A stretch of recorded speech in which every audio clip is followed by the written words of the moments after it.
Hey, team players, and welcome back. Coming at you a little bit later here today. Bob and I are going through some really interesting thoughts and conversations based upon some user conversations that we had last week. Predominantly being, is there any common history based upon winning the multi-million? What should we actually learn from the past? And what are our rankings now? So the rankings we have now are going to slowly trickle out over the next couple weeks, but we're going to have these conversations and really open up some good drafts as we're going to do two here today. So Bob, where do you want to start?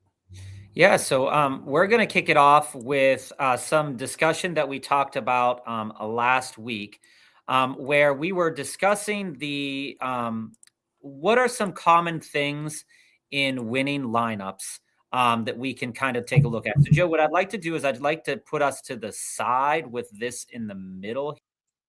Here, let's do it with this one. Let's get it. I want mine up there, though. There you go. All right. So what we're going to do is we're just going to talk about first congrats to everybody who went out there and won the playoff best balls. Congrats to everybody who is a champion in that. You know what I find fascinating, Joe? I just want to touch on that before we get into the big thing. The gauntlet winner here scored 72 points. And if you guys remember back when we were first drafting, one of the guys that I did click a little bit more often than I should have was Mac Hollins. And I do think that it's interesting that he was one of the players that if you wanted to win it in the gauntlet. It's also amazing that he had 6 players in the Super Bowl. The Little Mitten 2, the winner had 70. I was down here in the dregs, won us 55 just because I only had Kenneth Walker left. Kenneth Walker ended up having a great game. So kudos to everybody. Kudos to everybody who won there. 72 points here as well. But the reason we're here today is to talk about, the season that is coming up ahead of us. One of the things that we touched on last week was we talked with a couple of our viewers about different ways you can build teams to be successful. And there's a lot of research that goes into this. There's a lot of research that a lot of various resources are putting in and looking at historical data and looking at when it's good to take certain types of players and when it's good to take certain levels of players. We talk often about stacking. We talk about week 15, week 16, week 17 correlation and how that can happen. But I just want to take a look at the top 5 lineups in Best Ball Mania that won, the big money this year. And there's one undeniable fact that is before us, is that if there is anything we know to be true about week 15, 16, and 17, it's that you need the guys that are getting the mega points. Oh, yeah. And quite honestly, whether that comes through a stack or whether it comes through a week 15, 16, 17 correlation, there is a lot of things to say either way about it. I just want to break it down here with the Best Ball Mania winners lineup here. When we look at this lineup here, we see that Brock Purdy was integral into winning in week 18. And same with Derrick Henry. But when we look at this, we see just some slight stacking and some slight game correlation where we have Brock Purdy with a little bit of a Bears correlation with Luther Burden. We see that Tyler Shook with Juwan Johnson and Chris Olave, and we see Bryce Young there with Tet. So we do still see some stacking happening with these wide receivers. But what I'm noticing here particularly is not an overstack. We're not taking 3 or 4 players from the same team. We're diversifying so that we can have a chance at a big game from multiple different players. This is obviously, you needed Derrick Henry to win in the last week, but also if you didn't have Derrick Henry and you had Bijan, you need these players that are hitting thresholds that maybe are out in the, what's up, family, that are out there in, above what the threshold was during the season. So for example, if you had a bunch of players that were scoring 22 points and you were getting 155 points, which was a high average for the year, you were down there winning $30,000, which is great. But what we're seeing is that we need to hit mega thresholds to be successful. And those need to come at different positions. So, for example, we look at Borat here in second place, winning the $1 million. He has 2 tight ends on his roster. Kyle Pitts went ham, I believe it was week 15, to get him to the next level. Trey McBride ends up coming here at 18.6, but you're noticing that he doesn't have that 37-point Brock Purdy performance, but is only a couple points away here from Sherman, only 5 points away, because he has one of those mega Bijan game.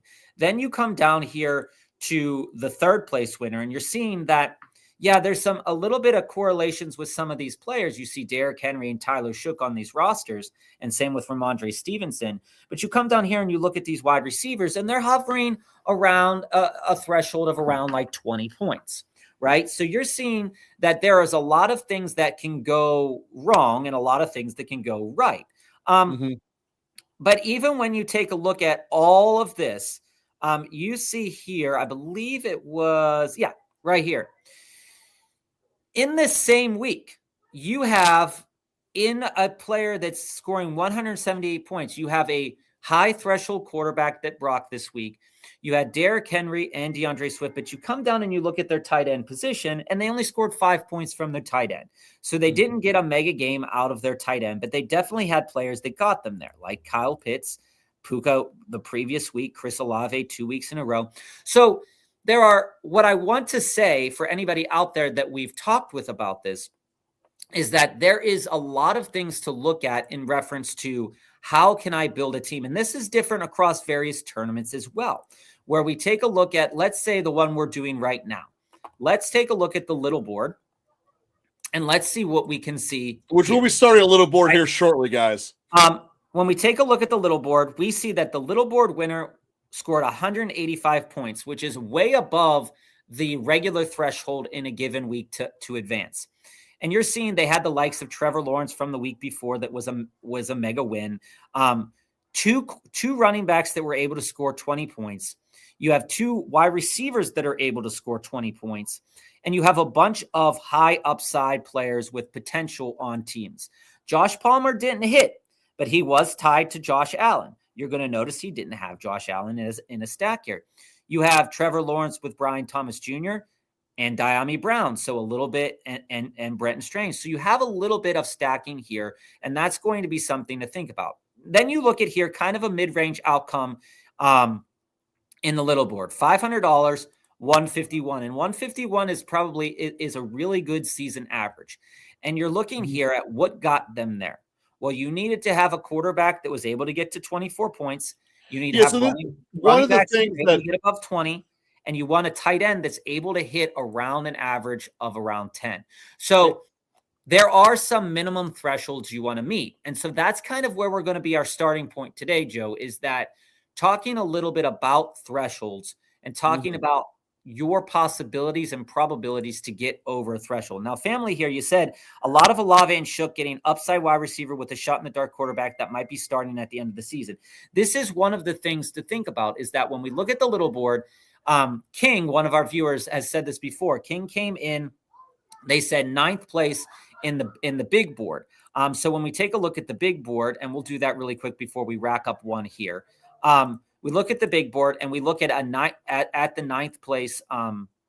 Once it loads, sorry, it's taking a little while. Looking at the 9th place team here at 169. Obviously, you have upside in Drake May. Aaron Rodgers is kind of a floor. You have a bunch of rookies. Okay. Bunch of rookies.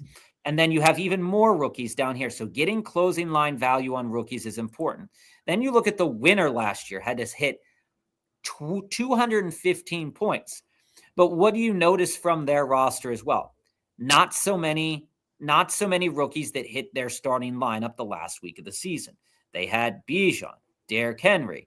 And this gets back to just the nature of the game, though. Outcomes and variants that you want to look into, but it starts at pinpointing different positional players and different positional value that will allow you to hit certain thresholds. And that's kind of where we're going to start today. So, Joe, let's rack one up. Yep. You ready? I am ready. I'm pressing enter right now, and I'm confirming. Ready? 1, 2, 3, confirm. All right. Draft starts soon. All right. So let's see if we did it the right way this time. Let's hope All right, so. there you are at number 6. I'm at number 9. So what we're going to do today is we're just going to talk about some players at certain value ranges that we are looking into post Super Bowl. We know we're going to hit the Ken Walker hype train, and that's probably going to put Ken Walker up here in the stratosphere. But Joe, you can share it on your screen right now too. My screen's still up. And there we go. So yeah, I mean, one of the big things that you guys know that I love is the positional opportunity that a team can give you. And that's really where we're starting with here with all these threshold conversations is what's the likelihood a defense lets someone up to go threshold? Since we know all of the teams you're going to play, granted, we don't know when yet, we're be able to go based upon the opportunity. What's your threshold score going to be? And that's really where my rankings come into play. So very excited for you testing them out here the first time. There's going to be some pitfalls here and there. That's just the way that it is, but we're going to see how we can make it happen. There will definitely be some hiccups along the way, but it also, as we talk about going into this season, there's going to be a lot of unsettled things. Free agents are going to move around and they're going to make a difference. We talked last week about the value of Melvin Williams going to New England. That made their defense one of the better rush defenses for most of the year. So things like that definitely change the landscape of how to look at certain players and certain value groupings. And, it's always going to change within the scope of the year as well. So it's something to keep in mind as the spring moves forward on how to approach certain builds.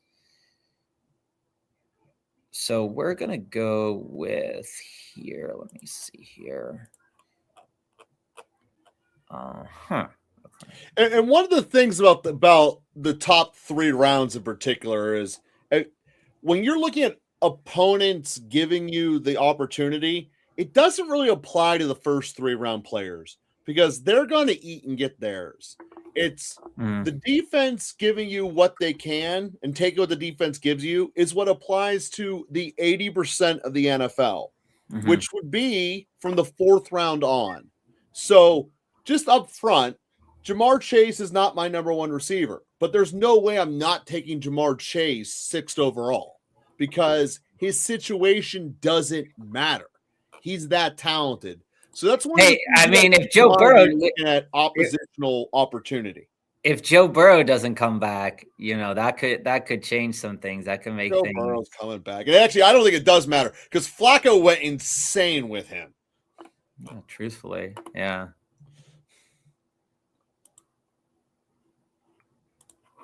All right, we're going much maligned for my first 2 picks, and I'm okay with that. As you guys know, I do think this year, especially in the little board to start with, that there are so many creators out there, us included at times, and we have said so many great things about the running back position over the last couple of weeks. But I do think it's important to have 2 wide receivers coming out of these first 4 rounds, even 3. What we know as a fact is that it's very difficult to hit, certain thresholds. And that doesn't mean that certain players can't do it. But once you get to a certain positional value ranking, it becomes much, much harder to hit a number. So for example, if you go into it and you're walking into next season and you're saying, I want to get at least 1 or 2 wide receivers that have a huge percentage chance to get me above 20 points. Because when I look at the historical outcomes, I need at least 2 of those guys to even have a chance. Now, you can get 20 points in a lot of different ways, and there are players that are lower down based on opportunities that have the chance to get you those 20 points as well. But when we look at total opportunities, we have to ask ourselves, well, some of these alpha wide receivers or alpha twos, as some, with the T. Higginses of the world come in at, is where can we get that game? And this is, we have discussed this before with running backs, in that, a guy like Derrick Henry, his percentage chance of getting you 45 points, he's probably him and Christian McCaffrey are probably the better, two of the better backs to do that for you. But if a running back gets hurt, a la Saquon Barkley, what are the chances that their second one up could do the exact same thing? And so there is a world where, it's possible that a running back could jump that in some degree. But for wide receivers, that doesn't always happen. So we do want to be cognizant of that. We do want to be aware of that. And there was quite a little bit of a run there on running. Oh, we're in the middle of a running backs run right now. It's got a little dicey there. I'm really liking how this draft is going at the moment because of that. Because now it's all going to turn to be back. There's not enough fluctuation. No, I mean, I get it. Because we're about to see a receiver run for the next 3 rounds. That's effectively. Effectively, yeah. I continue to be curious, of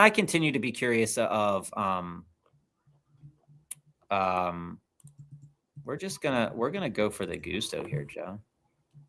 I went 4 wide receivers there. I went 4 wide receivers there. I normally don't do that. I actually really hate a 4 wide receiver start, to be brutally honest with you.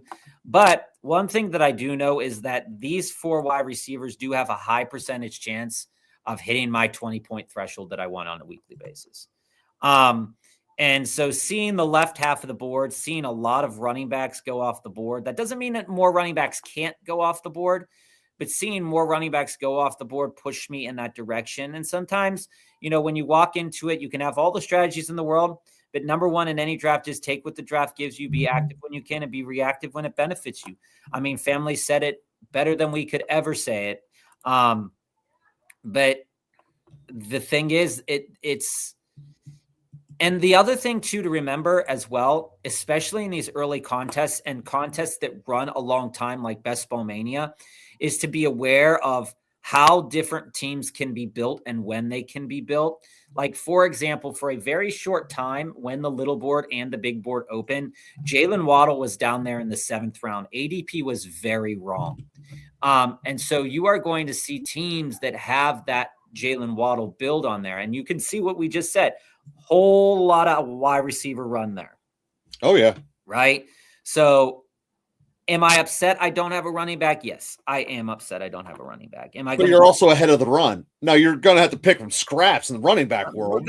We're going to have to pick some scraps up. But also, I know that I'm not going quarterback in my next couple of picks. I'm going to try to avoid that. And, take what it gives you at some points in time.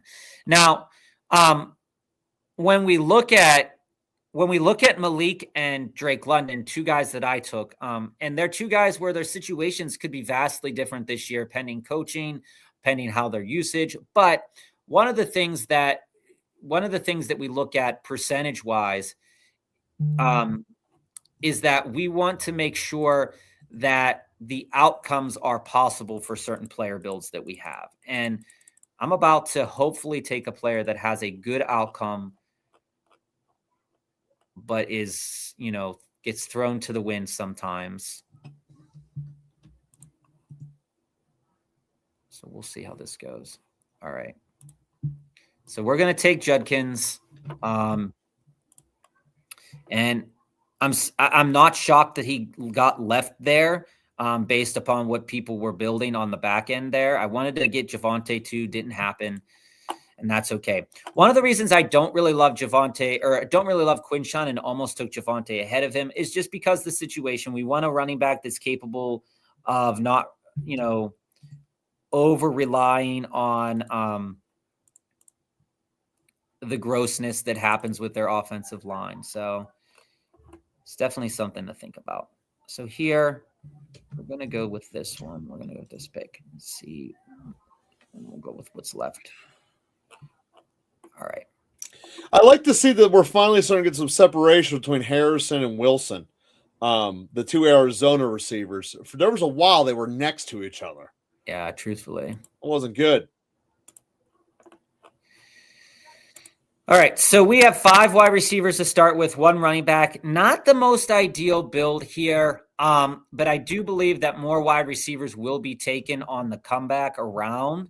So I do want to get guys that I do believe can hit that 20-point threshold, 15-point threshold, 16-point threshold, things like that on a weekly basis.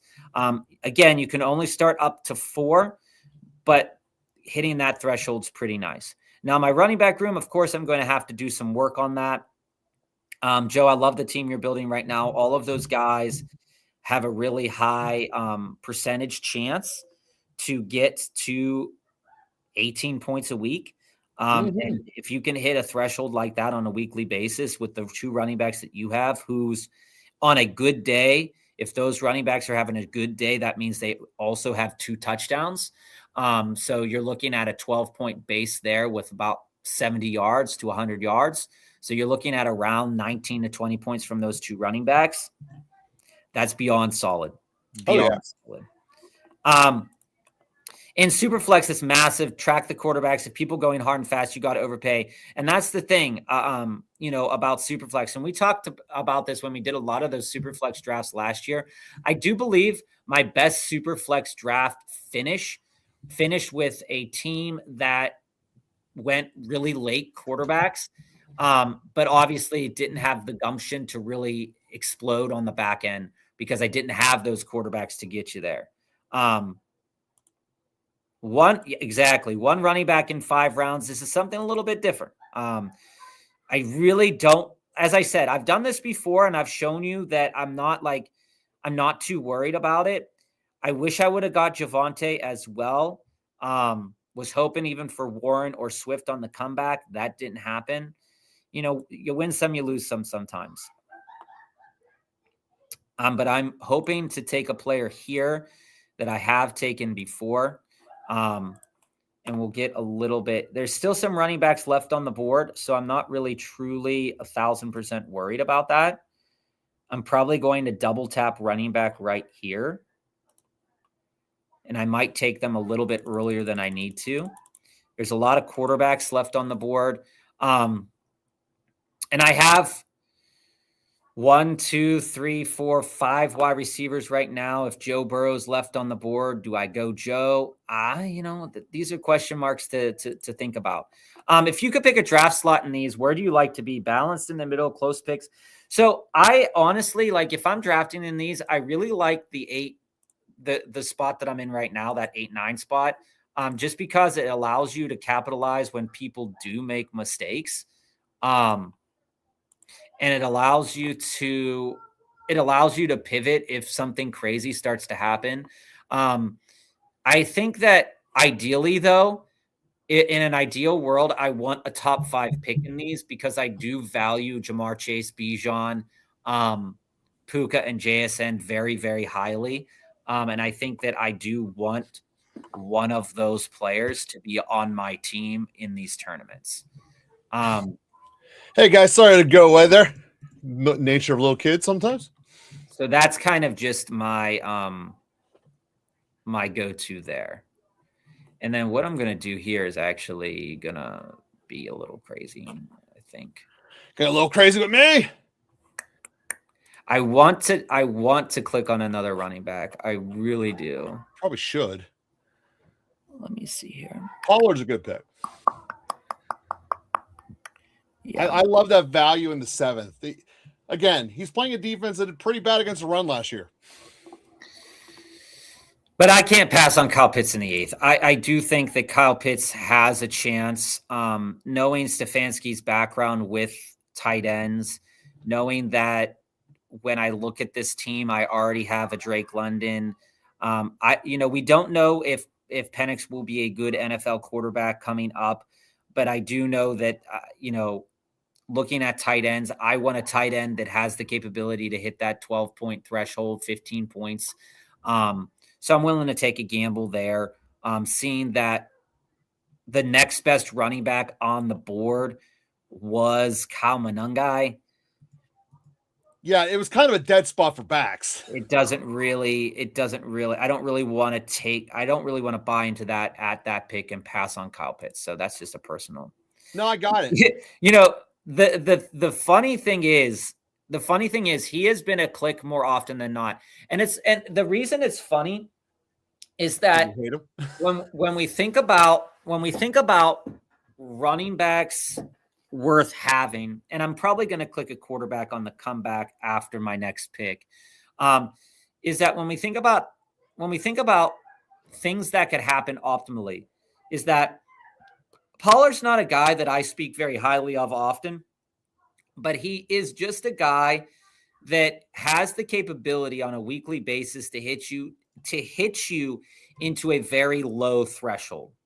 And in order to get to that high threshold, what's going to have to change for him is he's going to have to get red zone opportunities. He hasn't really gotten those very recently over the past 2 years. But if you believe that this offense is going to change for the better, you have to believe also that the red zone opportunities will go up. Tajay Spears has been often injured, and they could easily go to Tajay Spears. But if we get a couple more touchdowns in Pollard's favor, you know, we can really go for something here. You know, I think that's something to think about. But I will get back to this question here, family, that you asked a little bit earlier after my next pick here. We still do have Kyle Monangai sitting there. Yep. Yeah, I know I took Krosky around early, but I also didn't think he was coming back to me. Probably not. I think there's a really good chance Washington's offense just goes insane.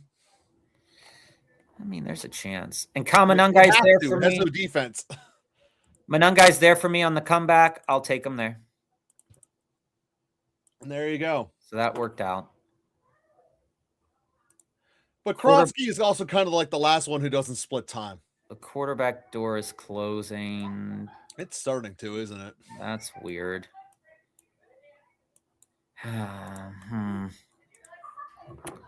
Yeah. It's a weird quarterback board right now. And, you know, this is a chance that if I wanted to grab Algier, I can, or I can wait around and try to get one of the rookies to come in. And I'm okay with something like that, honestly. I'm probably going to tap a quarterback here. All things considered, maybe. Oh, they're going, dude. They are going. Now, I'm not going to tap one because there was 3 in a row who went left of me. 3 of the 5.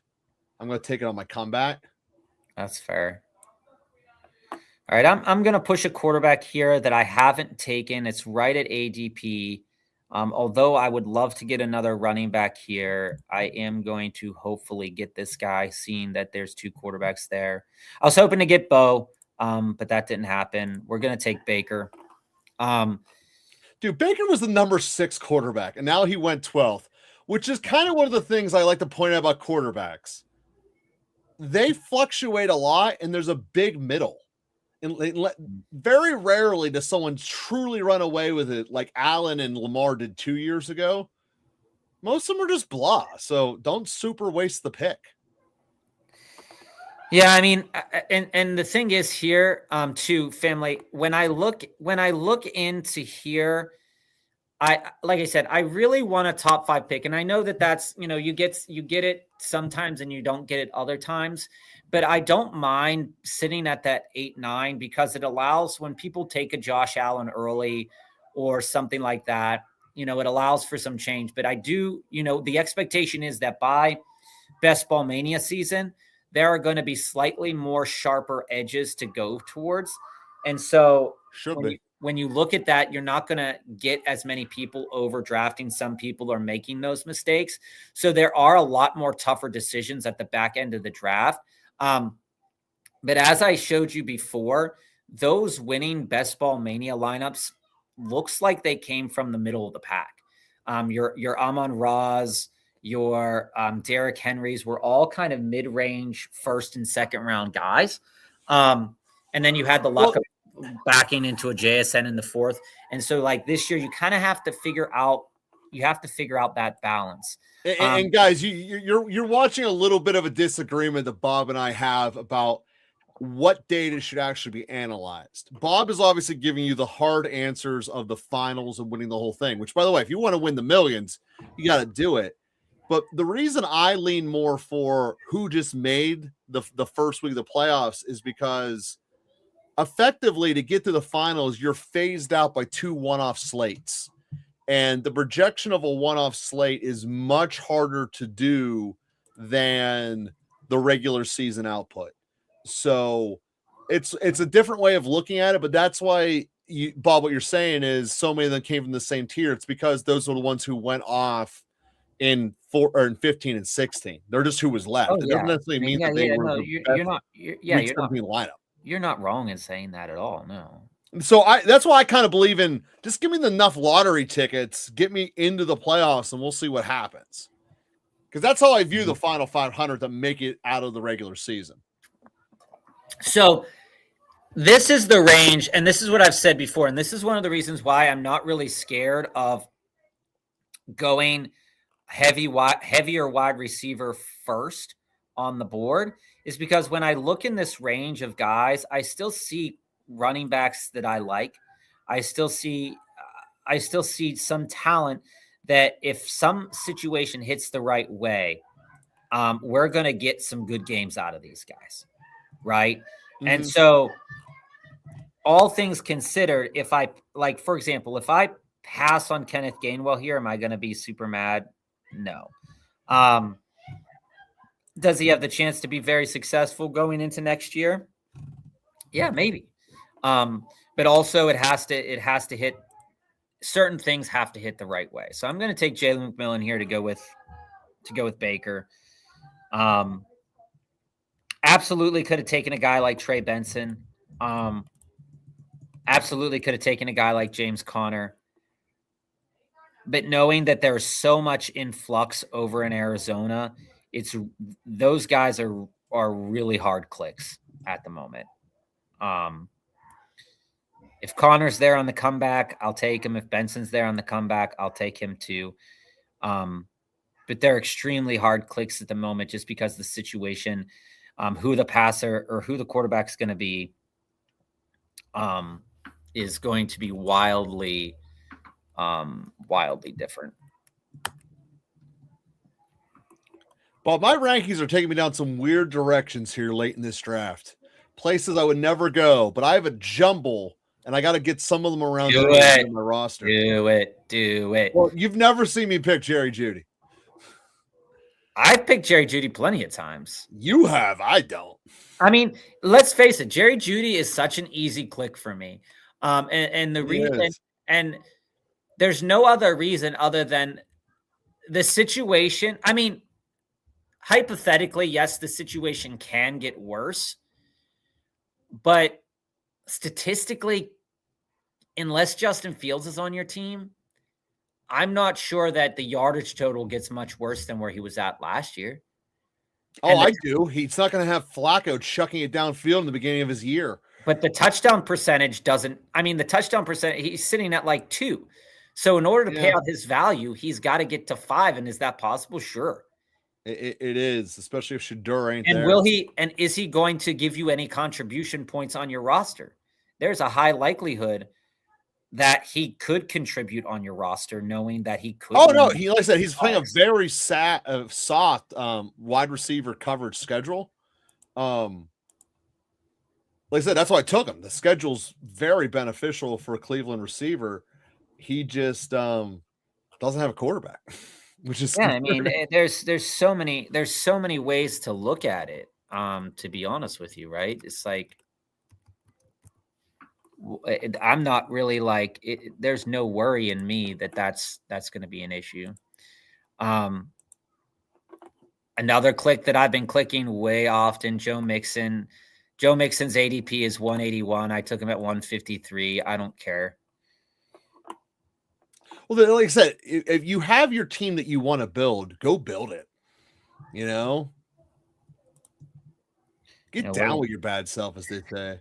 Get down with your bad self. All right. So we're going to be aware of that. How many quarterbacks have been taken? Many. We have a couple teams with only one, including me. So I'm going to probably click a quarterback here. I want to click another running back, or a tight end here, but I'm going to go quarterback because that room is physically closing very soon. Yes, it is. And the other thing here too is you heard us talking about thresholds, and one of the things that I think that as you build teams, what you want to be cognizant of, and we're going to talk about this throughout the offseason this year. One of the things that you want to that actually sounds pretty good. One of the things you want to talk about and think about with yourself is when you're looking at let's say we take wide receiver and we say, okay, what are the odds my wide receiver is capable of hitting 20 points? And how is that wide receiver going to do that? Well, there's a couple ways to look at it, right? And one of the ways that we're looking at it is through defensive play. Is that statistically this year, if you were a wide receiver up against the Dallas Cowboys, you were going to do very well. If you were a tight end up against the Bengals, you were going to be doing very well. And it didn't quite matter who you were, right? As long as you were getting usage by your team. For example, would I want to take Mo Alley Cox just because he's facing the Bengals? No. But if I'm a tight end getting good usage, like a Darren Waller, for example, getting 5 catches against the Bengals, those 5 catches against the Bengals are worth more than the 3 catches against the Buffalo Bills, right? And so there are so many avenues to explore. Maybe you want to take it. Schultz getting sniped. Look out. Maybe you want to take it through the lens of what opportunities are there for some of these guys. So, there are always different perspectives to take it through, and we're going to be going through a lot of that this year. I'm probably going to rack up a tight end as well. Yeah, I got my guy, hopefully. Oh, yeah, disgusting. I will never not say that that's not a disgusting pick. Again, I believe in the coaching staff. He's a third quarterback. You can believe what you want to believe. You can believe what you want to believe. Barner is going to get pushed up following the Super Bowl. I was thinking that as he was having a good third and fourth quarter. Like, that guy's going to get pushed up. And he did. I mean, it's a fact. And I do believe if Torrey Horton was in that game, he would have had good usage too. Oh, yeah. 1,000%. Well, my quarterback room's now done with 3. It's nice to have 3. I'm sitting here with 2, 5, 6, 2. And if he doesn't get taken here, I'm taking a guy who I have clicked multiple times before. And this is strictly an opportunity click. And, based upon defenses, it could be and based upon growth of other players around him, this click might be a bad click. But I will click this one more often than not in the 16th round in Trey Tucker. Now, the reason for that click of Trey Tucker is that out of the games played across the totality of the season, when we look at his chances of getting a ceiling game, it wasn't like he was going ham and crazy for a lot of games this year. That wasn't happening. He had that big glow up game where he had 8 targets, but we look at the games across the season. He had 6 targets, 5 targets, 5 targets, 10 targets, 8 targets, 6 targets, 6 targets. And as long as you are getting targeted in an offense, you do have the chance to be very successful. And so with a better quarterback there, something good could happen. Something good could happen. The most polarizing player that I'm dealing with right now is RJ Harvey family. I definitely understand that. if I was getting the 110 and a second in next year's dynasty, would I sell him? Probably not. I would want, if I'm selling RJ Harvey, I would want a pick that it would at least guarantee me a guy like Emmett Johnson. And if you think Emmett Johnson could get you to the 110 at the 110, then I would think about it, because then I compare that second round pick to get more picks the next year. But honestly, I'm keeping Harvey at that point in time, to be honest with you. What do you think about that, Joe? You're in a dynasty, dude, and remember, rookies rarely produce. I would give Harvey the second chance because historically Peyton doesn't use rookies that well. He just never has. So if you can get this basically is like, do you want to have the lottery ticket that you might have Kamara on your team? And I think that's a hard yes, because that's what Harvey could become. And if you end up having Kamara, you win. You're definitely not wrong about that. All right. I look at it like it's that straightforward. I mean, logistically.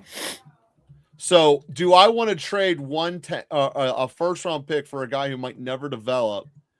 And the answer is no. If I could have Kamara, you win. It's a dynasty. Yeah. I mean, but to me, it's tempting, but I'm definitely waiting. Like if I wanted to trade RJ Harvey, I'm waiting a little bit more, at least a little bit closer to the draft, to see how people are thinking about some of these rookies going into it, the Emmett Johnsons, the Nicholas Singletons, the Katron Allens, and seeing where that could possibly land. Because I am at the point here where RJ Harvey's value could be to the moon, or they could bring Dobbins back, or they could bring in Brian Robinson, and things just aren't the way that people think. So that's the other point that I want to make there. I'm gonna go Colby. Give me some Colby, Jack. I really wanted to get Samson there as well, but yeah, I kind of feel like if you take Judkins, you have to take Samson. But again, Cleveland's running game, because they're not going to have offensive line, is so much harder to invest in. It's hard to take both of them. It really is hard to take both of them. I will agree with that. You know, Bob, I at some point this year, because I do it every year, we'll do a draft strictly based upon offensive linemen. I mean, that's fair. I mean, that's a fair way to assess at least the running back position. I'll do the entire draft based upon it. And it never ends up well, but it's fun.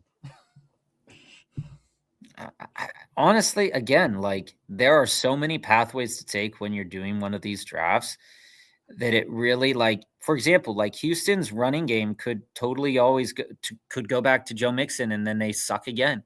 Like it just, I mean, the way of thinking about it is like, okay, who can I really get in there right now that's going to be successful? If I'm getting Trey Harris, I like Trey Harris. I want Trey Harris. Joe, who's your Tyler Warren this year? We're still waiting to hear about it. Tyler Warren might be my Tyler Warren again this year, to be totally honest with you. Well, no, you're rookie. You're rookie, you know. Oh, you mean the rookie I'm obsessed with? Yeah, your rookie love. Well, it was Tyler Warren, and quite frankly, had Jones not gotten hurt, he would have won Rookie of the Year. So I'm giving myself partial credit for that. I'm still working it out. There's obviously the Ohio State receiver, but that doesn't really like count. Taking an Ohio State receiver is cheating. Kind of is, but that's probably where I'm leaning right now. But again, overall, I'm not as big on the rookies as I was last year. You know, and part of it was like, you know, the funny thing. But who was the one out of Virginia Tech who's in Jacksonville now? Tootin. I was obsessed with him. Oh, Bayshaw, and he did well, but he did well for a rookie. So that's true. I'd rather have Jadon Blue, I guess is the answer. And that's why I took him. Man, I just queued up 2 guys and they just went. That's like the weirdest. Thornton? No, Beck and Cousins. Vegas again is going to be throwing for their lives because they're always going to be losing. And give me a receiver who's the speed threat in that team. Like, what's going to happen to Justin Fields, man? I mean, Justin Fields is probably going to do a camp battle with the Jets and lose it. He is not a good NFL quarterback, but man, those fantasy numbers when he plays well are really sexy to look at. Yeah, but coaches can't handle it. Yeah, I know. The Freiermuth late is so sexy. The late Freiermuth. Yeah. Yeah, you're right. You're not wrong. You're not wrong about that. Whoever the Steelers' number 2 receiver is, I will buy way too much of. I can tell you. All right, and here's the coup de grace of the draft. The coup de grace in the last round here. My last round pick, Mr. Tua Tagovailoa. Again, if Tua plays, Tua can ball. He's probably going to be in a different system. I absolutely think he's going to Arizona. I legitimately think he feels so right. I legitimately think that they're just going to swap quarterbacks and be like, yo, like, can we just like cut this money out and just be like, let's get out this. The 110 could be amazing if players drop to you, or they could drop right before you're 1-9. And that's the thing. Like, I would want to get the pulse, family, of what my league mates are thinking of, to be honest with you, because like, if I get the pulse and I'm like, oh, I can't get any of the guys that I really want, then what I'm going to do is I'm going to keep Harvey and then see where Harvey's value is after 3 weeks of the season and see how I can position myself into a better draft next year. If you get what I'm saying, right? Like, is that Harvey could come out and totally flub it and do nothing the first 3 weeks of the season. And that's, and then you just sit there and you wait until he does well, right? But if he does really well the first 3 weeks of the season and you want to keep him or you want to sell him, then he's probably going to get you better picks than what you're currently being offered now. So like, I'm not ready to give up on him yet. If I got maybe the 105, I would probably think about pulling the trigger a little bit more, but the 110 just isn't enough because we know that he could always ball out this year. Or if you want to sell him for the same pick package next year or even less for the year after, I mean, there's always a possibility there. Yeah, the Judkins and Tyler Warren choice last year was a tough one. But we fired another one up. Yeah. But I honestly don't think that you lost it for either of them. They both kind of petered out at the end of the season. All right, let me know. Isaiah Pacheco was Mr. Irrelevant in this draft, Joe. Isaiah Pacheco. Are you ready? No. All right, I am entering. I'm enter, and I'm confirming. 1, 2, 3, confirm. It's waiting for 10 people. All right, we're in the same one. Okay. Little board, guys. 10 people if you want to jump in with us. Yeah. So, I mean, like, and the other thing is too, Joe, is that like some of these rookies that we talked about last year have not yet gotten their opportunities yet.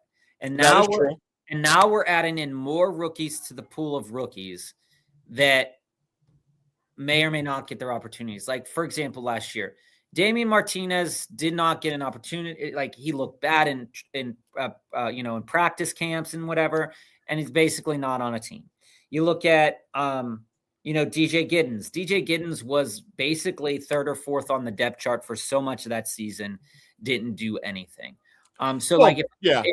If I'm looking from a dynasty perspective here on some of those guys, maybe I'm buying like the DJ Giddens of the world for like a little bit cheaper than people maybe want to give them up for.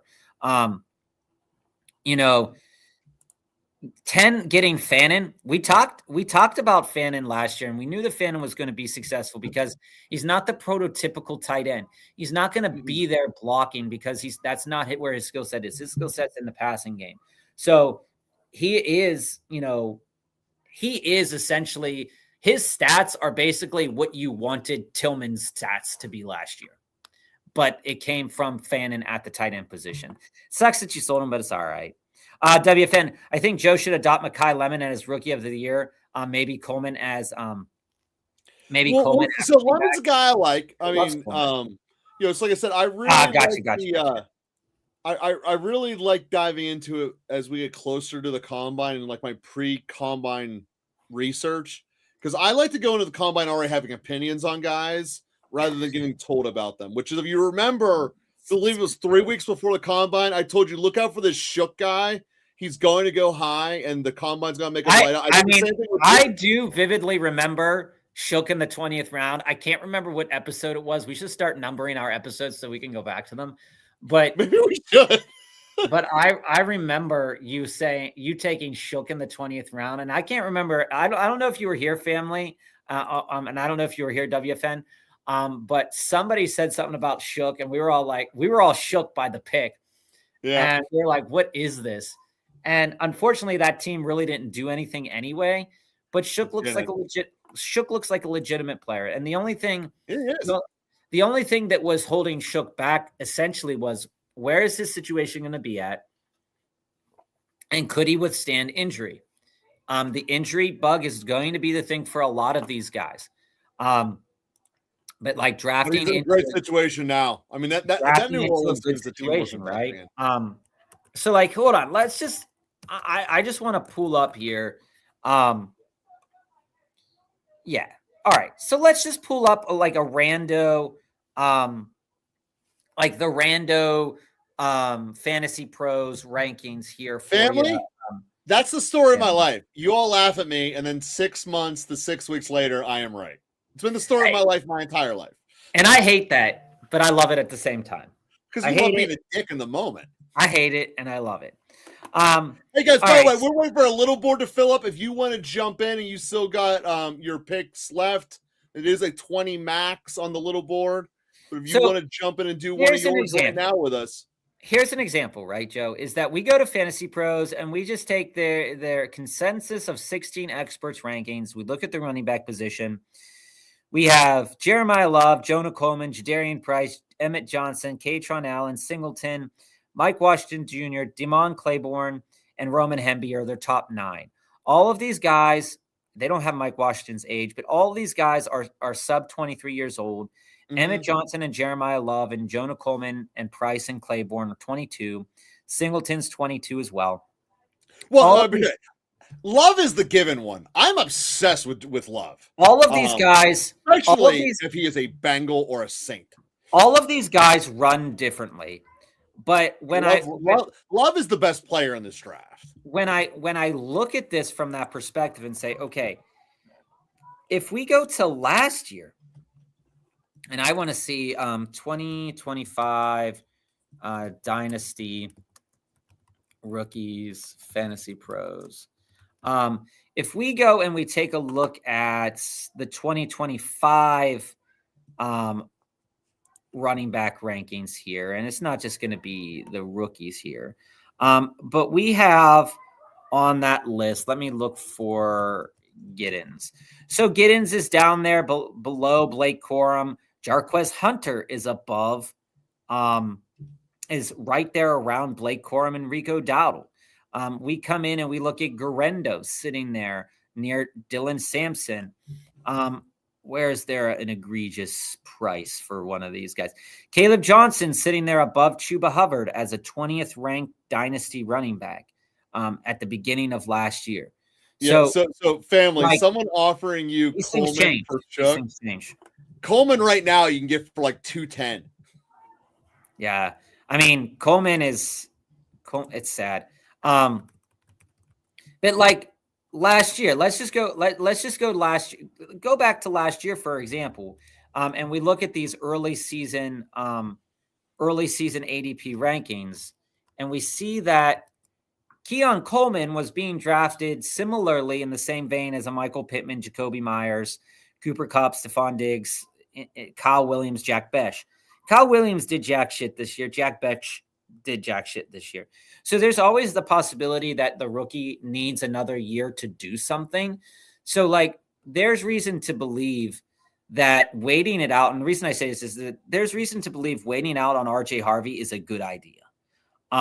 Just because for Dynasty, I 100% would. You know, it's not like, left, guys. Let's fill this thing in. And even if you look at their rankings from last year as well, you go Elijah Arroyo 21. And that was above Harold Fannin Jr. So situation matters as well. If you go into a situation that fits you well, you have the chance to really be exceptional. Like, for example, if Zachariah Branch ends up in a situation that is going to fit his skill set and maximize it, you could see him being influential this year and maybe getting 500 yards and 3 touchdowns. Am I expecting a 1,000-yard wide receiver from this grouping? Maybe 1. And that's why I really don't want to take 2. I just want to be right on the 1, right? So if I think that Jordan Tyson's the guy, I'm going to click him more often than not, and I'm probably not going to click on the other guys. But again, like a guy, just going back to it, like our boy Jalen Royals, right? Jalen Royals was a guy that we were drafting a lot. Last year, Jalen Royals was being drafted around the same ADP as Pat Bryant, Wan'Dale Robinson, Cedric Tillman, Christian Kirk, Alec Iomanner. Ended up scoring 0 points on the year, right? Or very, very close to 0. So I'm sitting here like, I see some guys that I like, but I can't, and this is what I've said to you guys before, I can't really see myself taking more than 3 rookies, because if you take that and they don't pan out, those are, again, they're more likely zeros than 5 points a week. Whereas a guy who's been in the league for a little bit longer, because coaches are weird sometimes about rookies, no matter how good that rookie might be. And again, RJ Harvey, a good example of that. Is Barner a sell high, hold for now, or a definite keep? Personally speaking, again, they have Elijah Arroyo as well. Do I think that AJ Barner has done enough to keep his job? Yes. Yeah.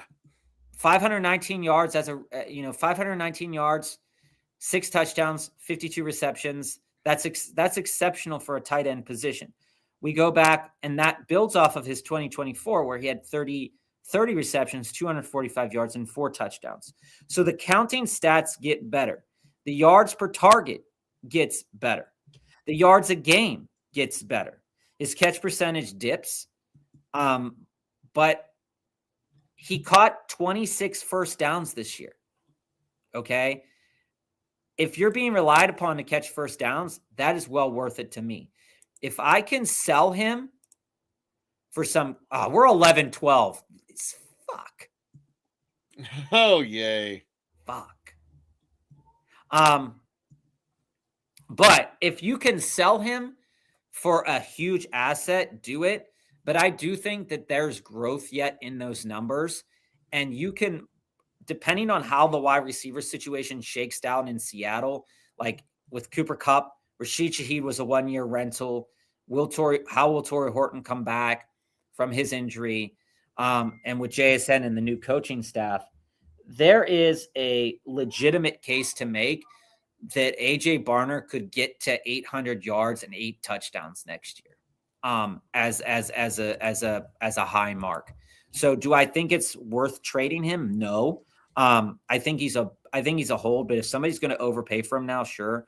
I traded for Njoku, passed on Warden, added Barner and Fannin free agency after draft, sold Fannin, dropped Barner. I mean, shit like that happens. We do that all the time. I mean, like I told you about going out and getting Lamar Jackson this year with Quinshon Judkins and selling my shares in Tyler Warren as well. I mean, it's crazy. Yeah, probably, family.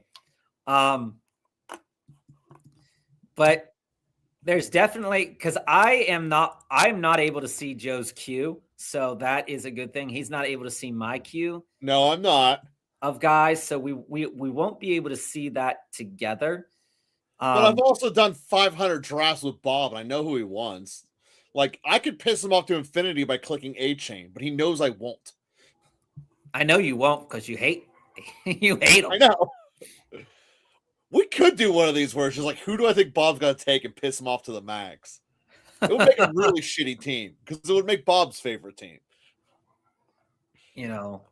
I mean, like, but I've been clicking less of Etienne and less of Trey McBride recently. I mean, it's just the way it goes sometimes.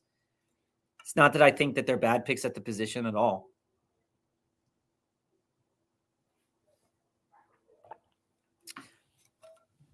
In this draft, depending on how things shake down, I might split it up 1-1-1.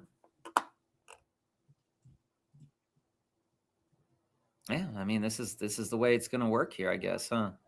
See who your 1-1s are.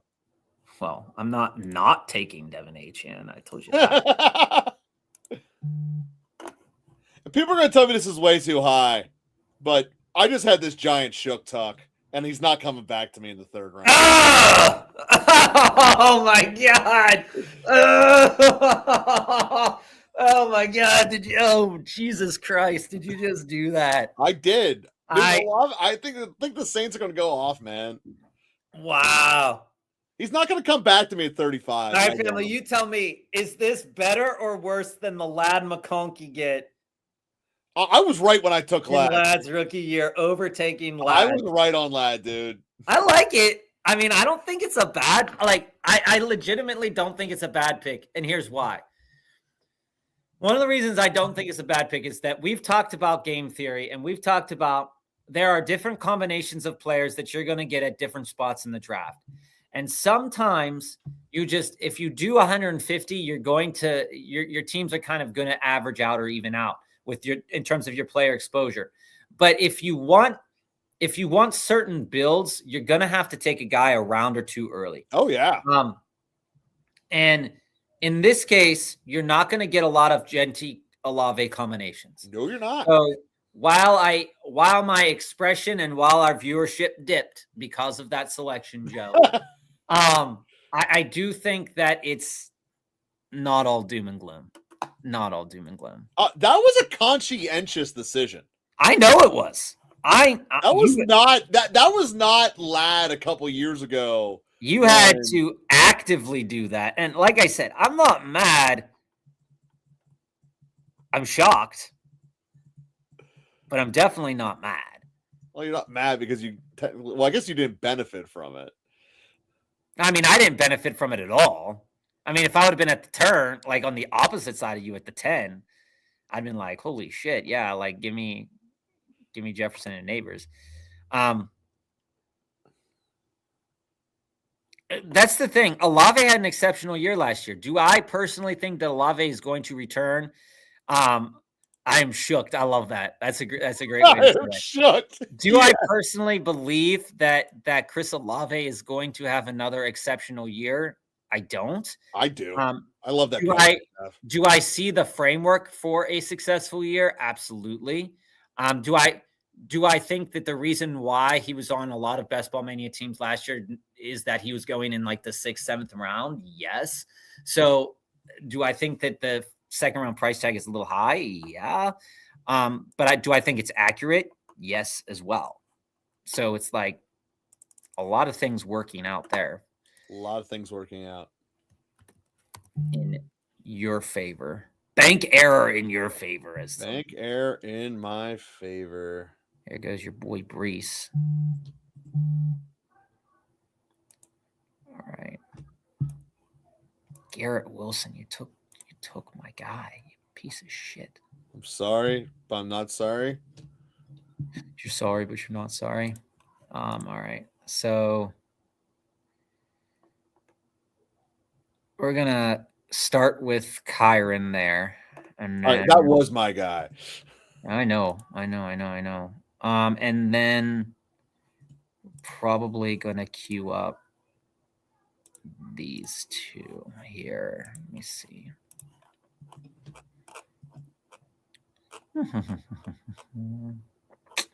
Yeah, we're just gonna do that. All right. So we have a 2-2 build right here now. Vastly different than the team that I got before. The back four might all be 2-2 builds. The back four of us are definitely playing it pretty evenly. Spearmint here has the chance to do what I did last time. Let's see if he does. He doesn't do it. And My team is very volatile. I feel like the volatility is high. And again, this goes to show you, right, that like the team that I built before has Zay Flowers as the 4th wide receiver instead of the number 2 wide receiver on the team.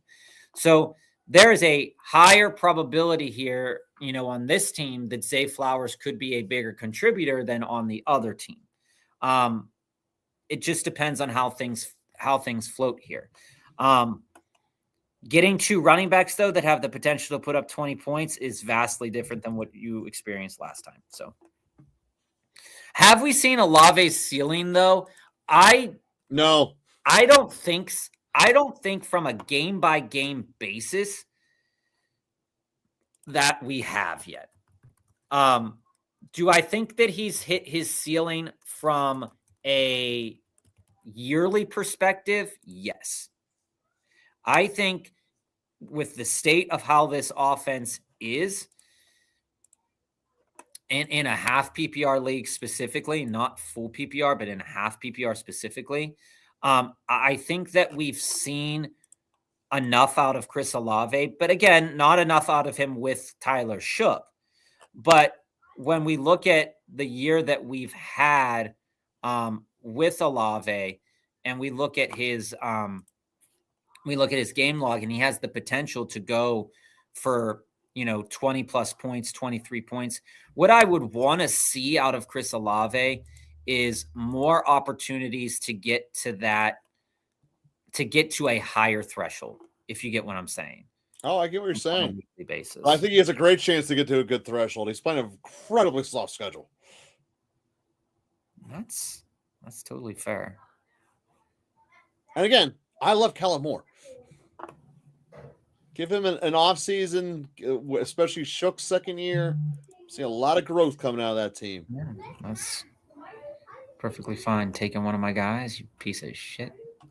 I know who your guys are, damn it. Well, I've talked about DK like ad nauseum. You sure have. A bunch. So I mean, like, there is that. So we're gonna pocket Marv there, and then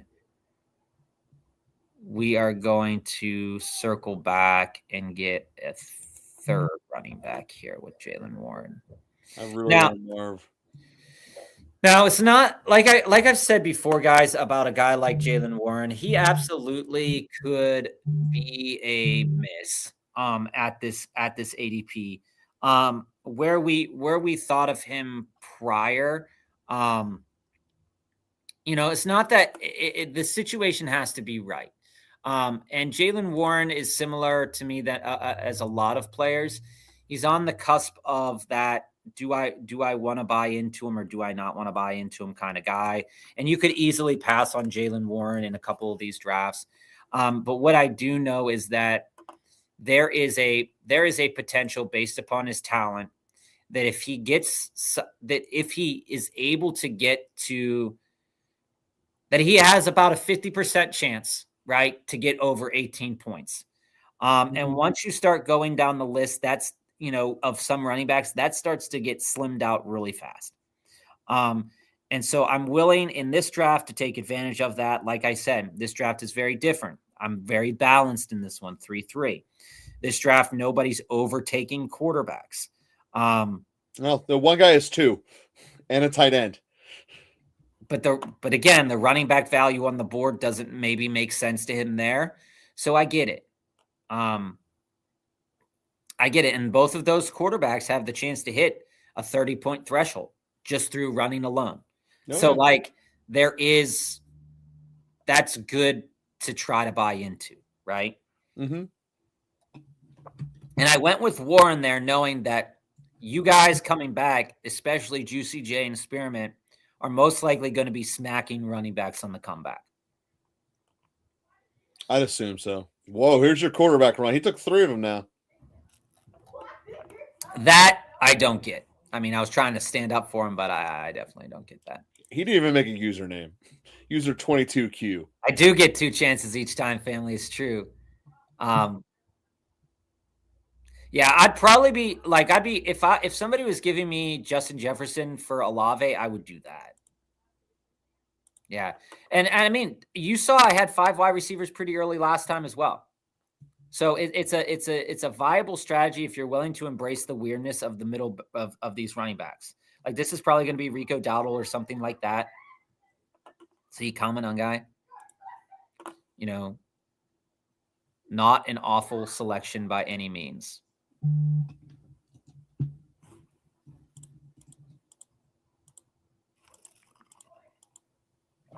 You piece of shit.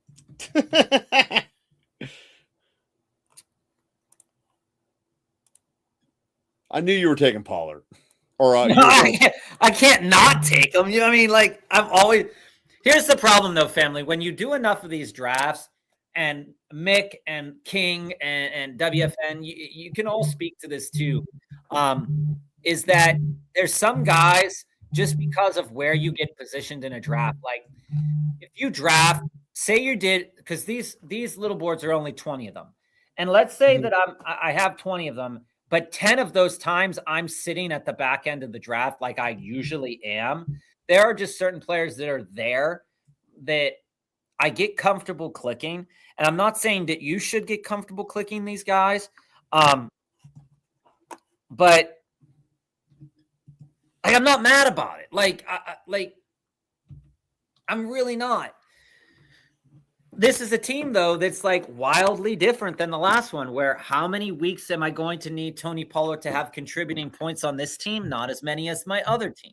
I'm going to need him to contribute a lot more on my other team. So there's a lot of ways to look at it. And those 5 teams, with the teams with the 5 wide receivers, we see here Juicy Jace, his next running back is Corum. And would I have dove into that right there? Probably not. I probably would have stayed away from that. And it's the reason why, like a guy like Herbert, like an unstacked Herbert in the 7th round, when you haven't built out your running backs yet, is a little bit hard to click. I'm not saying you can't do it, but that's a lot. You're banking on a lot for this to be a good pick, right? You're banking for that offensive line to stay healthy. You're banking that McDaniel is going to be a good coach there, okay? And he is so volatile, Justin Herbert. I have seen Justin Herbert go anywhere from like the 6th through the 8th round. I mean, his ADP is wild when we think about it. So just keeping that in mind, I think, is important to think about.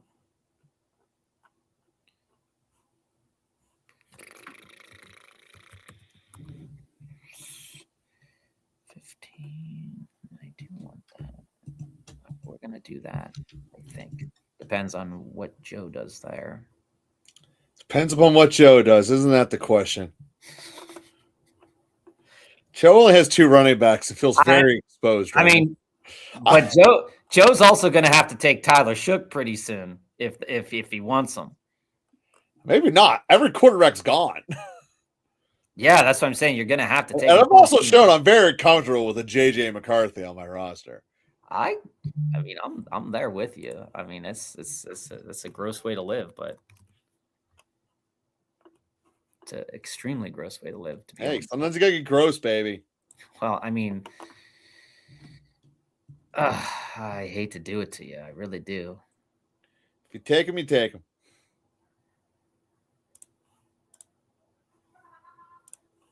You're not going double quarterback, though. I am. Oh, he did. I am going double quarterback there. That wasn't to piss you off. That was just because I don't want. There are certain players that I don't want right now, and I want to see if they make it back around to me for science.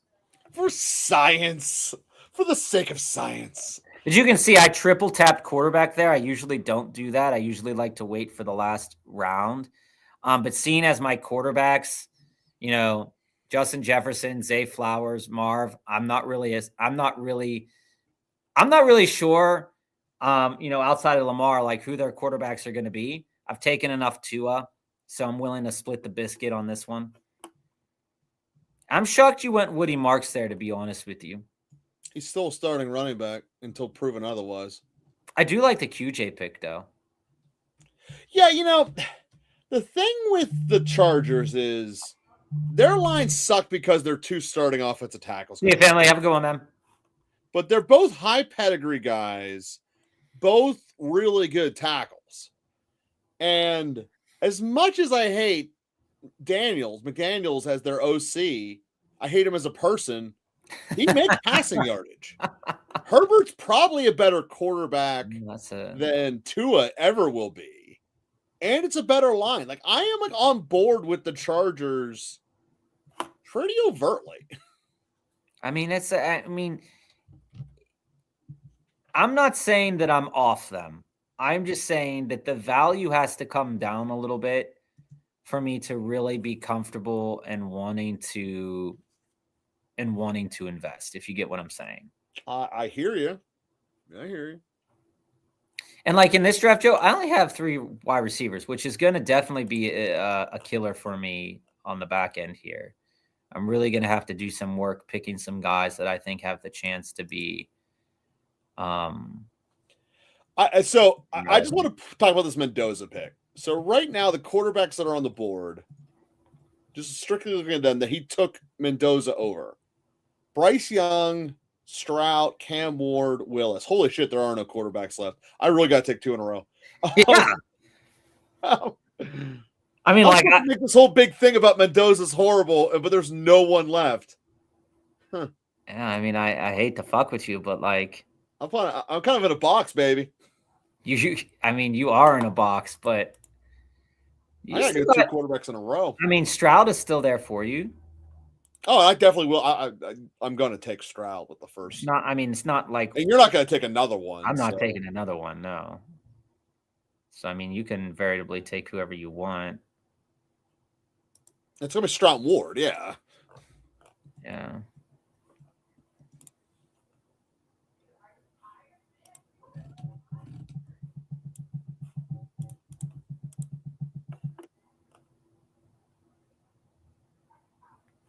All right.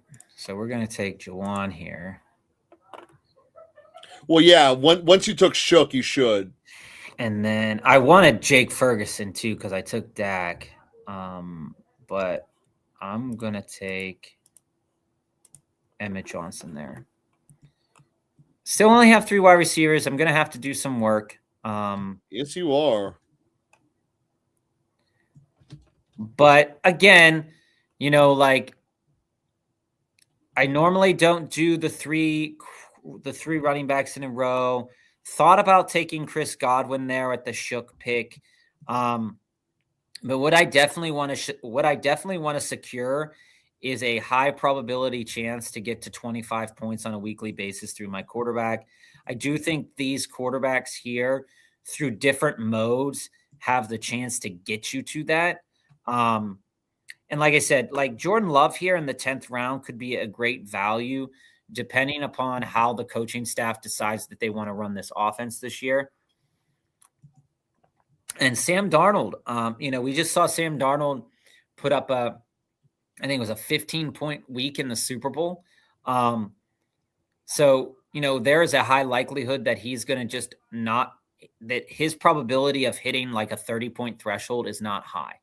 But guys like Baker, Shook, and Dak, where they're going to utilize their passing prowess or their rushing abilities, they do have a chance to pop there.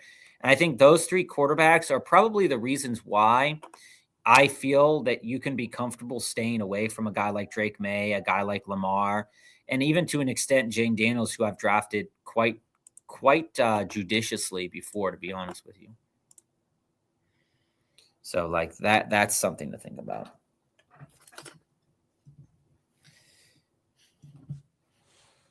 I got way too many names because I don't really think I like any of them. No, I don't hate Cam Ward. Like, I don't hate the Cam Ward. I don't hate Cam Ward either, no. Like, Cam Ward, and that's another juxtaposition, Joe. There is so many. I wanted Jalen McMillan in the comeback. That sucks. But the Cam Ward and CJ Stroud are the reasons why you can even pass further on quarterbacks if you feel comfortable to do that. I feel comfortable with Ward. Because here's the thing about a lot of my teams. Here's the thing about Shook, right?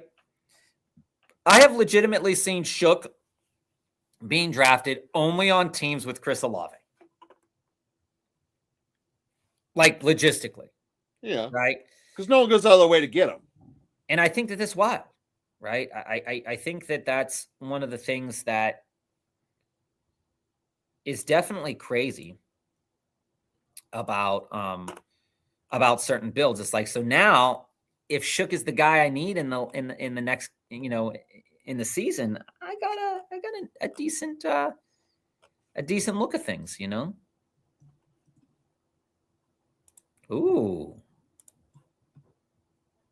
You took Judy. Well, I told you, you could telegraph that was going to happen. You knew I was going to do that. Yeah, I don't want Judy. He was on my list to come back on the take back, but I don't really want him. And this is the thing about tight ends too, Joe, is that like when we look at tight ends and we look at opportunities, right? Especially in half PPR, but more so in PPR. In PPR, I'm looking for tight ends that get volume. In half PPR, I'm looking at tight ends who are going to get usage in the red zone. So looking at Theo Johnson and Juwan Johnson, the double Johnsons, before Theo got hurt, he was a decently reliable touchdown for a tight end, right? And if a tight end is going to hit a mega week in half PPR, that's going to come with probably, let's say, 4 to 5 receptions, 60 yards, and a touchdown. Yeah. Okay. And so if you have no logistical chance at a touchdown, I don't really want to pick you as a tight end. Yeah, that's fair. So like with these two guys, I took Theo Johnson twice today. This is the second time I've tapped Theo Johnson today. But again, I've drafted at the very end of this draft twice in a row, right? 9th and 12th. He's there. He's not a shining star, but he has the chance to be very successful this year. You see now here, though, too, that looking at the board, we have 5 wide receivers, 6, 6, 5, 5, 7, 6, 7, 6, 6, 6, 4. There's not a lot of wide receivers we're taking over the last 3 rounds, Joe. So there's a lot. Not a lot. There's a lot to say about this grouping and how people feel about it as opposed to taking pot shots at Joe Mixon, Rashad White, Zach Charbonnet. I tell you, Schultz is flying up boards, dude. Well, he had a great year. I mean, from a tight end perspective, especially in PPR. Maybe he was just way too underrated via. He doesn't get touchdowns, though. That's the problem. He doesn't get the touchdowns. So if that's what you're shooting the moon to get, he's not doing that as much. He's not doing that as much as you would want to. Now, this is most likely going to be 2 wide receivers here, just to be honest. Just keep you on the up. Yeah, you have to. I was going to go Schultz without thinking. I mean, I don't have to because there's still a running back that I want, but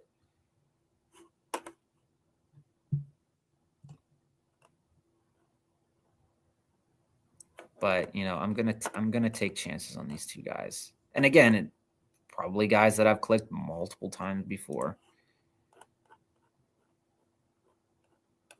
For what reason other than opportunities, Gotta have some opportunities, man. It's the starting point of life. It's the starting point of life. Oh, we got Bob singing, guys. I'm not doing a very good job of pissing him off. I mean, you are. I am, because I'm taking Trey Harris. You just took my boy.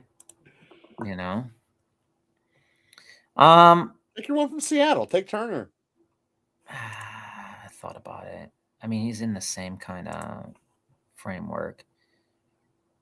Yeah, we're going to take Torrey Horton. And I had Dylan Sampson queued up there. I do think I'd want another running back in this room. Things are starting to even out team-wise. 5 running backs, 6 wide receivers. Everybody's pretty much going out there. The reason behind Trey Tucker and Torrey Horton is that I fully expect by drafting this team, I fully expect Justin Jefferson, Zay Flowers, and Marvin Harrison to hit my lineup like 95% of the time. But in those chances that they don't, I have a 18% chance to hit a ceiling with Torrey Horton, right? And I have a potential, 40% chance if things hit the right way with Trey Tucker. So are those odds great? No, but like you look at the rest of the room here and you're getting similar odds on all of these guys that are going right now. Similar-ish odds. Mm-hmm. So I'm okay. I'm okay buying into some things like that. So the rooms are evening out. We have 4 picks left. Joe, you're going to look at another tight end probably pretty soon. Yeah, there's 4 picks left. I got to put at least another one on the roster. You're probably going to take another quarterback somewhere. Probably. Maybe Ty Simpson. You kind of like him. But like, to be honest though, like I said, with Zachariah Branch, if Zachariah Branch gets on a roster that he's going to be coming in more often on third down, then as the season goes on, you might see a little bit more work for him, like Isaac Tesla had this year. Same thing can go for second year. Like Njoku going this late is crazy to me. Second year and third year guys like Tucker and Horton as well. So after Njoku gets signed, he's going to jump 6 rounds in ADP. Mm-hmm. Oh, we know it. It's happening. It's just, when will it happen? When will that, like, 10 seconds after he gets signed. He'll probably get signed in the first 4 days of free agency. He's a legitimate weapon, and there's not many of them out there. I mean, yeah, that's a fact. And some people say, well, is he a product of the system? Doesn't matter. Could be, but doubtful overall.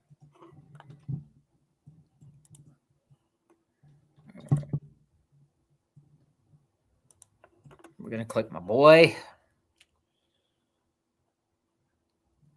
And then we're going to I'm going to take this guy. I took him in the draft before. Taking Ray Davis there, again, this is predicated on Josh Allen and James Cook's health. But even assuming that James Cook is and I think that Ray Davis is a hard click at times. I don't click him often, but his metrics and his own statistical goodness is good enough that if James Cook were to go down, he can legitimately be a next guy up option. I'm not saying it's the best option, but he can legitimately be a good option. Again, Ty Johnson is there too. So until they like totally work out what that's going to look like, Ray Davis is going to be sitting on the back end there for people to take. And if he jumps, right? James Cook gets injured in the offseason, he's gonna skyrocket to the moon sometimes. The Jadon Blue pick, I get it. I mean, possible great offensive line, he's running back. Possible next guy up scenario. Like, I get it. 6th running back, that's what you're looking for at this point. Yeah. I mean, honestly, there's really nothing wrong with that. Bob, I kind of like my team. Well, we'll go over it in a minute. You got a lot of. Again, this is a team. I got one rookie on it. Should I take another one? Maybe. Is this the time of the year where maybe everybody's down on the rookies and maybe you should take more? Oh yeah, they get more expensive the closer you get to the combine. There's no doubt about that. And as that goes, some people fall down. Like, do I think that Damon Claiborne is going to be relevant immediately or even week 8? I don't know. I don't think so. And also, when you look at 2024 trade, all right, so let's see here. Let's see what comes down the pipeline. Mac Hollins on the back of a great game this past week. Isaiah Pacheco, for who God knows the reason why. Wait, does this guy have 4 quarterbacks taken there? 1, 2, 3, 4. Yep. He started with JJ McCarthy. I hate that.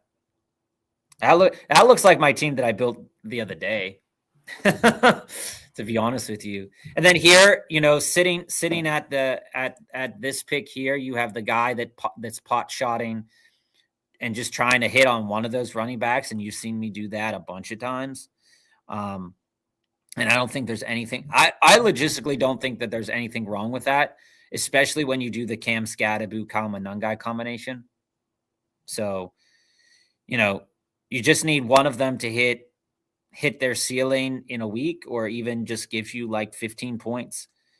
There goes Damon Claiborne. There goes Noah Gray. All right, here is my last pick. Deshaun Vele. That's a very good pick for you. I was going to tell you to take him, but and then we'll get then all intrusive on you. And then I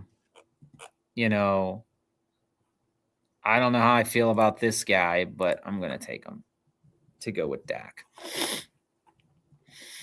And again, that Flournoy pick is not because I necessarily believe in him as a player, but it goes back to what I was talking about with guys like Torrey Horton and guys like Tucker, is that their statistical chance of getting a ceiling game is, again, I could have taken Tez Johnson there too. I like Tez Johnson.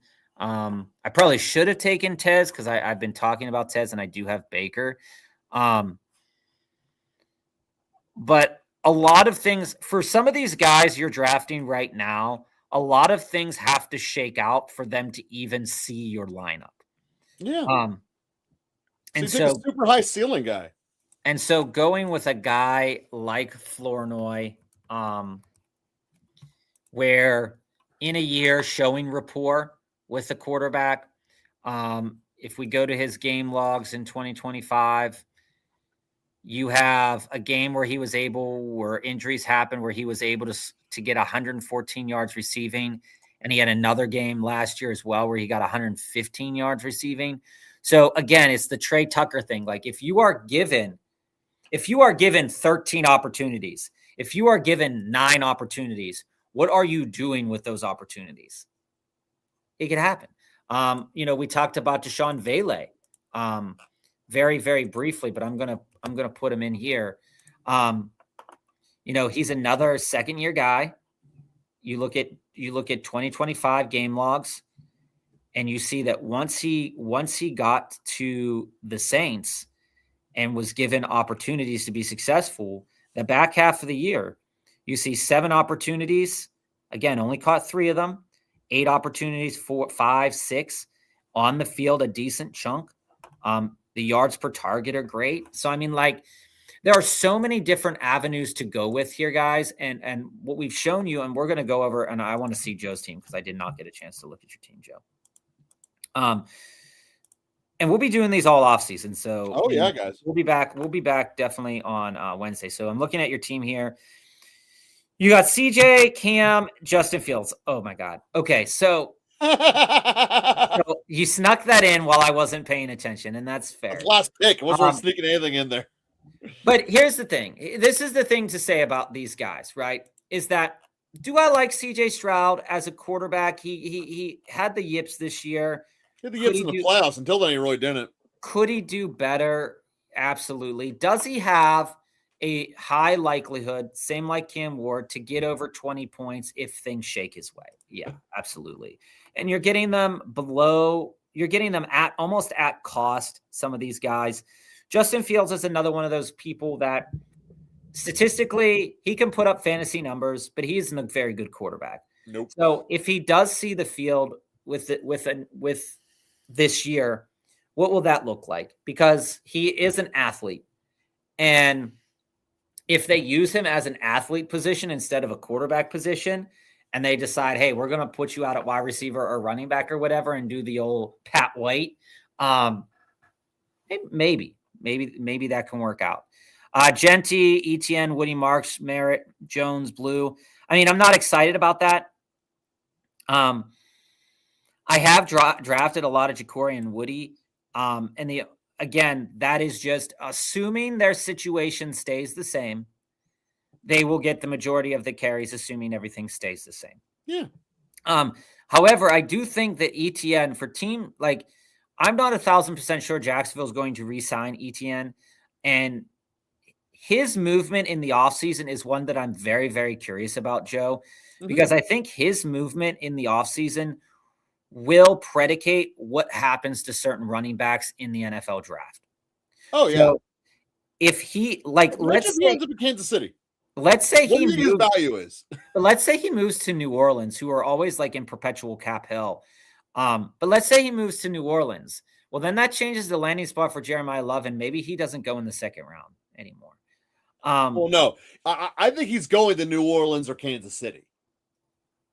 Yeah. Either way, I think it's a win for him. Possible. Unless, of course, he stays. I mean, staying is always a choice.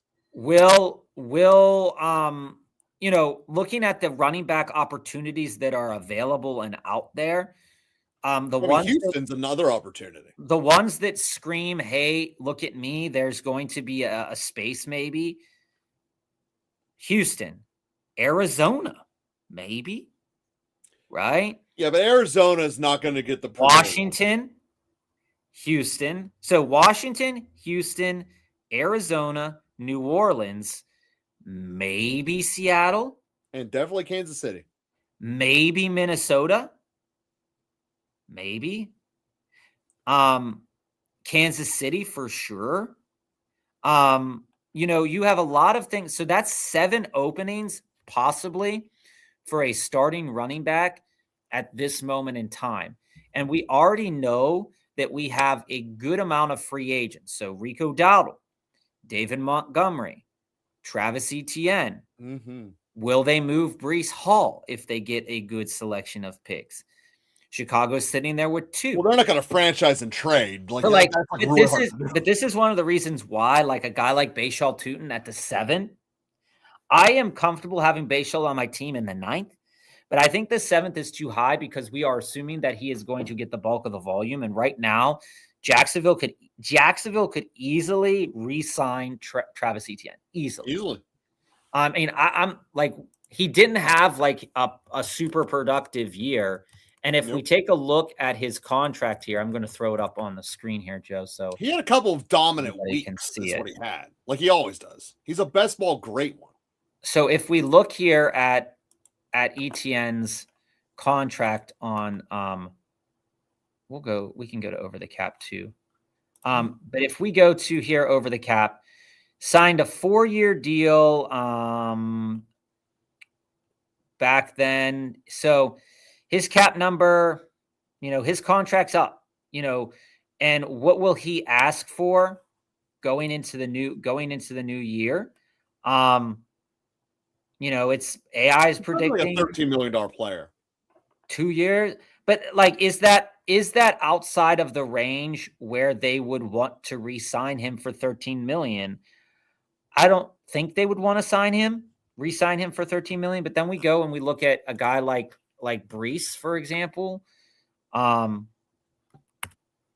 just click on home. All right. So we look at Breece, and Breece is sitting here as an unrestricted free agent as well.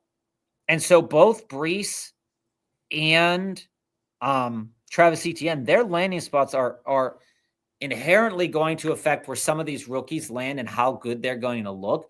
Because a rookie in the Jets might not look as good as the rookie on the Jags or vice versa, right?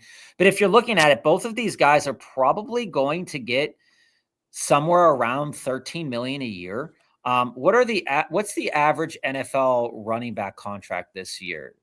Active. Let's look at active contracts. Well, the free agents are probably going to try to get about 9 a year. All right, 9 to 13. So let's look at running back here. So we're looking at an average. So obviously Saquon, Christian McCaffrey, Derrick Henry, Jonathan Taylor, all above that. But you're looking at around 9 to 12 if you think you're a top end guy. David Montgomery is going to take less money this year. Maybe he goes to Jacksonville. Maybe he's very successful in a role closer to the goal line as a 1-2 punch with Bashal Tune, right? Aaron Jones is a free agent, possibly in 2027, right? Mm-hmm. Do they move off of him this year? Do they try to trade him to a team that wants him?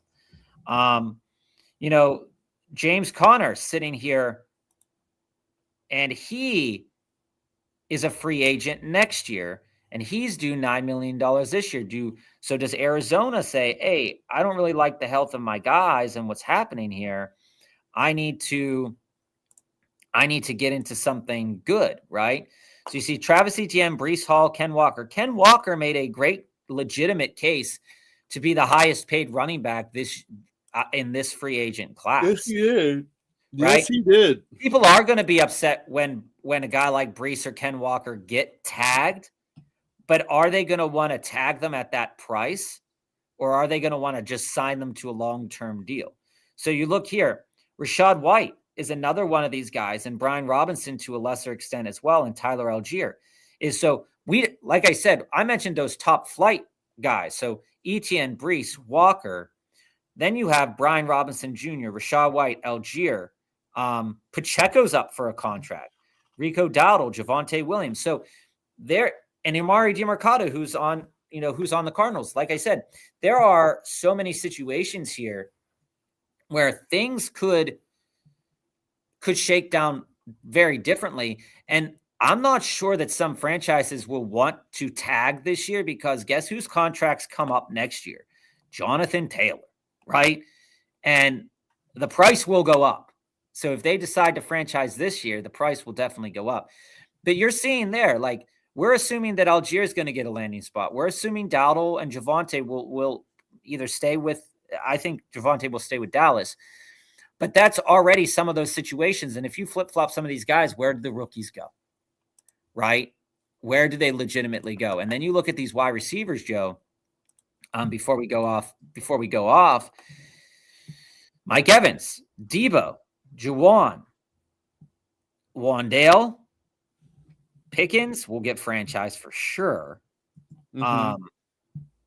That's about it. And that's legitimately about it. From guys that you would want. And then next year is a big year coming out for some people with Drake London, Olave, Devontae Adams, Michael Pittman. So, like, it makes sense to try to get some of these guys, if you want them under contract, to get them under contract. Because if we're looking at the average of potentially what a franchise tag is going to cost you, like, woof, right?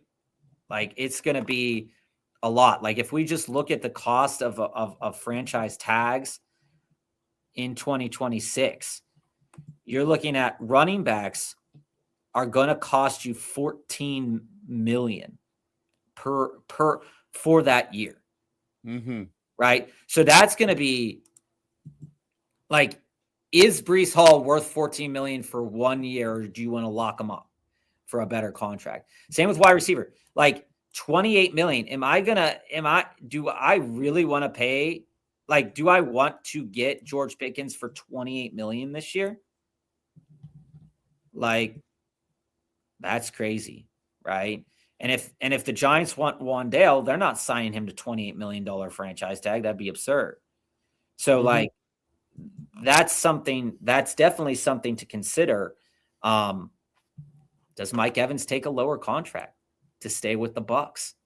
Because I think he either goes to Tampa or retirement. Because their cap, I mean, it's not bad, but it ain't great.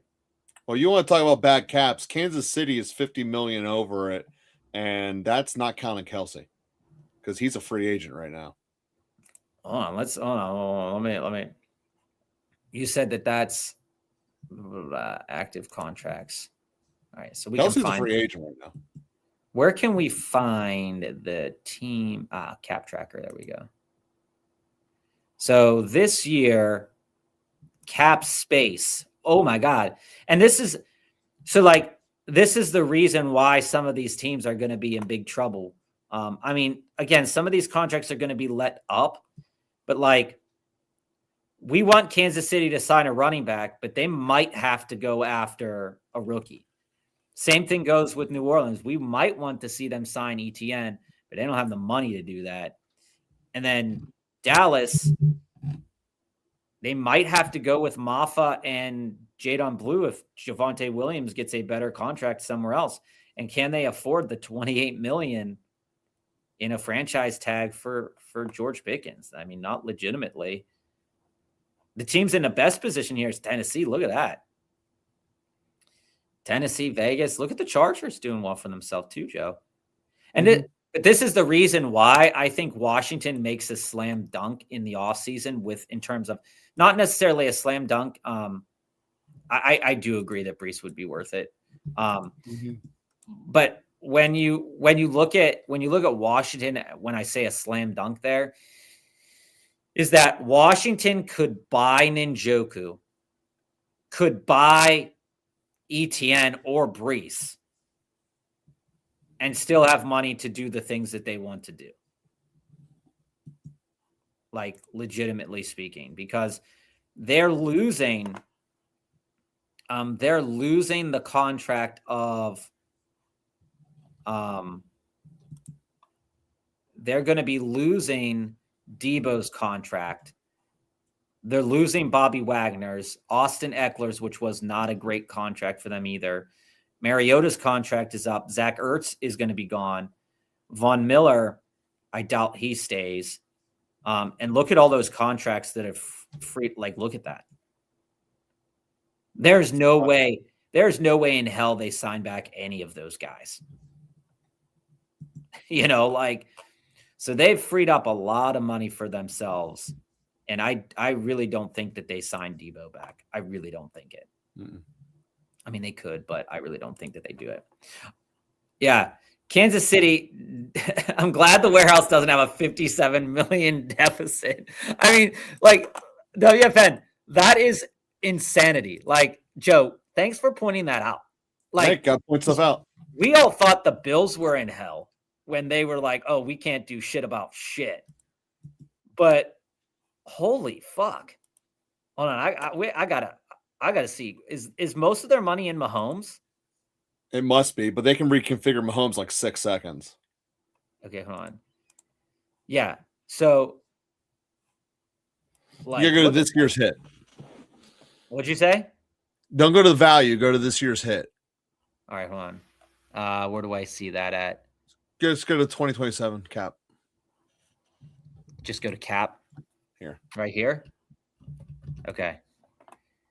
Holy shit. And Jawan Taylor has not been doing fantastic for them either. Kansas City's in the worst cap situation in the league. And so yeah, I mean, the cap number this year for Mahomes is $78 million. Yeah, it's 25% of their total day. Which just means they're going to reconfigure Mahomes and probably make him down to $20 million. If they give him a 10-year deal again like they did last time, yeah, it solves the problem. And Chris Jones is another 44 million. They probably can. I don't know if it'd be they're getting off of a couple of players as well. So they're going to be getting off of Kelsey. No, that money, their negative cap is only the 23 highest active contracts on their rosters. Right, I know, but the likelihood that they sign back any of these guys outside of Kareem Hunt for but Bob, if they don't have a contract for next year, they're not counted against the cap. Oh, okay. So 2025, they're not counted. Yeah, they're counted for last year. They're not counted for the 2026. So how do they manufacture space to sign anybody? Oh, Patrick Mahomes' cap hit will go from nearly 80 to be in the 30s at worst by making a very long contract. So, but that gets them back. That gets them back 30.